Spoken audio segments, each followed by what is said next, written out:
Terima kasih Anda masih bersama dengan kami. Bagi Anda yang baru saja bergabung, kami hadirkan kembali 3 berita utama pada pagi hari ini.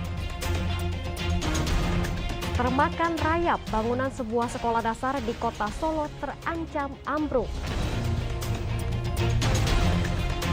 Sakit hati, seorang suami membakar motor dan mencoba membunuh istrinya dengan mencampurkan minuman dengan potasium.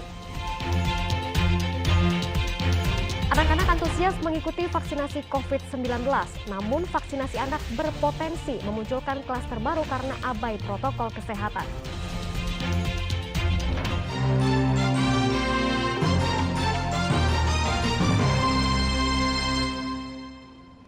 Vaksinasi COVID-19 bagi anak-anak usia 6 hingga 11 tahun mulai gencar dilakukan di berbagai daerah.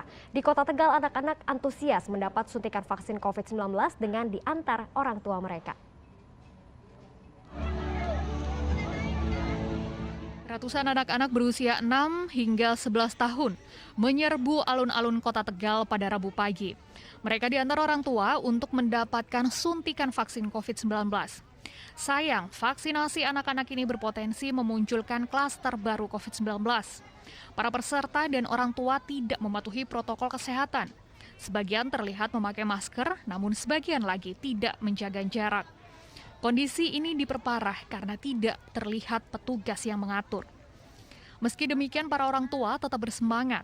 Mereka berharap vaksinasi anak bisa mengurangi resiko penularan COVID-19 pada anak-anak. Orang tua juga merasa juga lega, insya Allah. Jadi kan nanti ke depannya anak-anak bisa sekolah, tatap mukanya juga bisa sudah kembali lagi seperti semula. Vaksinasi anak di Kota Tegal menyasar 29.000 anak. Anak-anak mendapatkan suntikan vaksin jenis Sinovac, seperti pada orang dewasa. Pemberian vaksin dosis 1 dengan dosis kedua berjarak 28 hari. Yang capaian vaksinasinya sudah dosis pertama 70%, kemudian untuk lansia dosis pertama sudah 60%, itu bisa memulai untuk vaksinasi anak usia 6-11 tahun. Nah, untuk jenis vaksinnya itu pakai Sinovac. Pada hari pertama vaksinasi mentargetkan 1.500 anak. Selanjutnya vaksinasi anak akan menerapkan sistem jemput bola ke sekolah-sekolah anak-anak. Sementara vaksinasi anak di Kota Semarang terpaksa diundur hingga 21 Desember mendatang. Kepala Dinas Kesehatan Kota Semarang mengatakan penundaan dilakukan karena distribusi stok vaksin Sinovac dari pusat ke Kota Semarang belum tersedia. Tercatat pada 165.000 anak-anak yang akan mendapatkan suntikan vaksin COVID-19. Untuk sementara, Dinas Kesehatan Kota Semarang mempercepat program imunisasi anak di sekolah dan mensosialisasikan pentingnya vaksinasi anak. Dan yang kedua, sosialisasi kepada orang tua sama murid kita lakukan di minggu ini. Kemudian yang ketiga, logistik vaksin untuk kegiatan ini kita juga Kota Semarang belum diberi. Total sampai detik ini yang sudah masuk datanya ke kita, itu ada sekitar 165.185 siswa. Itu belum termasuk yang dari Kemenat, yaitu MI sama RA. Vaksinasi anak nantinya akan menerapkan sistem jemput bola ke sekolah anak-anak. Kuncoro Wijayanto dan Ali Mustakfirin melaporkan dari Kota Tegal dan Kota Semarang. Informasi lainnya, sepasang suami istri di Kota Tegal melaporkan sebuah media online lokal karena pemberitaannya merugikan mereka. Pasutri ini diberitakan melakukan percobaan bunuh diri namun tanpa konfirmasi ke narasumber. Pasangan Zendi Pamungkas dan Salsabila Ratna Nadia asal Blotongan, Kota Salatiga melaporkan media online lokal ke Polres Kota Salatiga. Mereka didampingi tim kuasa hukum. Pasangan ini merasa dirugikan oleh pemberitaan media tersebut. Pada 14 Agustus lalu, media tersebut memberitakan bila pasangan ini melakukan percobaan bunuh diri karena menggelapkan dana arisan. Namun pemberitaan tersebut tanpa disertai konfirmasi dari pasangan ini. Kuasa hukum telah mengadukan kasus ini ke Dewan Pers dan mengajukan hak jawab ke media tersebut, namun tidak mendapatkan penyelesaian. Menindaklanjuti dengan prosedur hukum yang berlaku. Adakah niat upaya dari pihak media tersebut menemui panjenengan terkait berita itu? Udah pernah. Somasi yang kedua. Kan udah disomasi, terus udah pernah ketemu, katanya mau di take down sama mau diklarifikasi, tapi sampai sekarang belum ada. Benar nggak dia wartawan Salatiga terkini itu terdaftar atau tergabung di PWI ya? Gitu sih.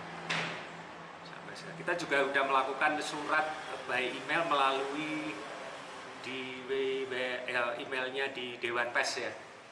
Sampai sekarang juga belum ada ini.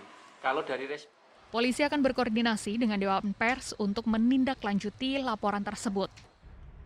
Untuk laporan, ya tergantung nanti dari hasil kemarin dari pihak pelapor itu kan sudah dipanggil, diberikan kalau tidak salah 36 pertanyaan. Itu nanti untuk menentukan sejauh mana dan bagaimana nanti dari Satreskrim akan melakukan penyelidikan lebih lanjut itu. Polisi beralasan kasus seperti ini seharusnya dimediasi Dewan Pers sesuai Undang-Undang Pers. Yulianto melaporkan dari Kota Salatiga. 2 mortir aktif ditemukan di Desa Kedung Bajin, Kecamatan Todanan, Kabupaten Blora, Selasa sore. Penemuan 2 mortir aktif mengundang perhatian warga. Mereka beramai-ramai datang melihat dari dekat kondisi mortir yang diduga peninggalan zaman Belanda. Mortir pertama kali ditemukan warga bernama Slamet yang sedang mencangkul fondasi jalan di kedalaman 30 cm. Polisi segera memasang garis polisi di sekitar lokasi. Tim Gegana Polda Jateng kemudian mengevakuasi 2 mortir ke hutan dan diledakkan di sana.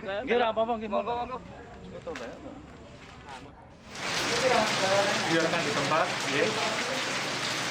Kemudian lapor pada dia yang berwajib yang terdekat. Ya. Ada berapa tadi yang ditemukan? Tadinya satu, terus kemudian ada informasi lagi, tambah 1 lagi. Semuanya sudah diledakan. Pengelola Jalan Tol Semarang Solo mulai mengantisipasi lonjakan arus lalu lintas pada libur Natal dan Tahun Baru mendatang. Pengelola nantinya membuka 36 gardu pembayaran tol di gerbang tol Banyumanik. Lonjakan arus lalu lintas diperkirakan terjadi pada libur Natal dan Tahun Baru mendatang. Perkiraan ini menyusul pembatalan PPKM level 3 selama libur Natal dan Tahun Baru oleh pemerintah pusat.